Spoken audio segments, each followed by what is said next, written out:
Serious হন, জীবনটার ব্যাপারে serious হন। জীবনটা কিন্তু হেলায় খেলার বিষয় না। একবার চলে গেলে, একবার মৌত হয়ে গেলে কান্নাকাটি কোটি কোটি বছর করলে আল্লাহ পাক আর দ্বিতীয়বার পৃথিবীতে ফিরাই দিবেন, দিবে? তো কি কারণে আমরা আমাদের সময়টাকে হেলায় নষ্ট করছি? সুযোগ আছে কোনো সুযোগ নাই। যে কাজের পরকালীন কোনো ফায়দা নাই সেই কাজে আমি নাই। সোজা কথা বোঝেন? যেই কাজে পরকালের কোনো ফায়দা নাই সেখানে আমি নাই, এরকম আকীদা লাগবে। ইলম অর্জন করবেন কেন? পরকালের ফায়দা আছে তাই। নামাজ কেন পড়বেন? পরকালে ফায়দা আছে তাই। প্রেমের সম্পর্ক করবো না কেন? পরকালে ফায়দা নাই তাই। এই গান এই মিউজিক শুনবো না কেন? আমি পরকালে কোনো ফায়দা নাই তাই। আমি অহেতুক এসব টিকটকের পিছনে ঘুরবো না কেন? পরকালে কোনো ফায়দা নাই তাই। যে কাজ পরকালে ফায়দা দিবে আমি সেই কাজে আছি। পারা যাবে ইনশাল্লাহ? আল্লাহ তৌফিক দান করুন।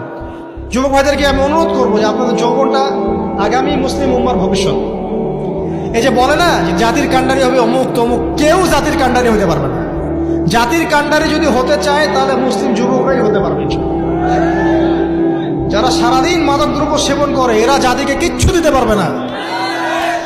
যারা সারাদিন হকি স্টিক নিয়ে ঘুরছে আর নির্মমভাবে মানুষকে মারছে এরা জীবনেও জাতিকে কিচ্ছু দিতে পারবে না।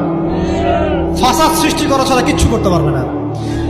দেশকে, জাতিকে এবং উম্মাকে যদি এগিয়ে নিতে হয় শুধু মুসলিম যুবকরাই পারবে ইনশাআল্লাহ।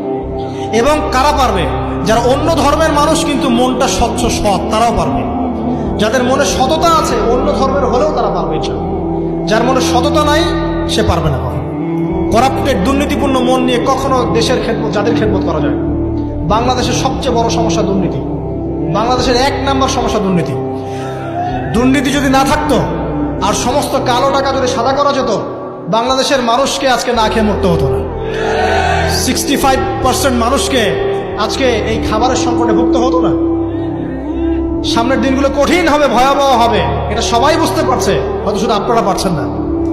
আল্লাহ পাক আপনাদেরকে বোঝার তৌফিক দান করুন, আমিন।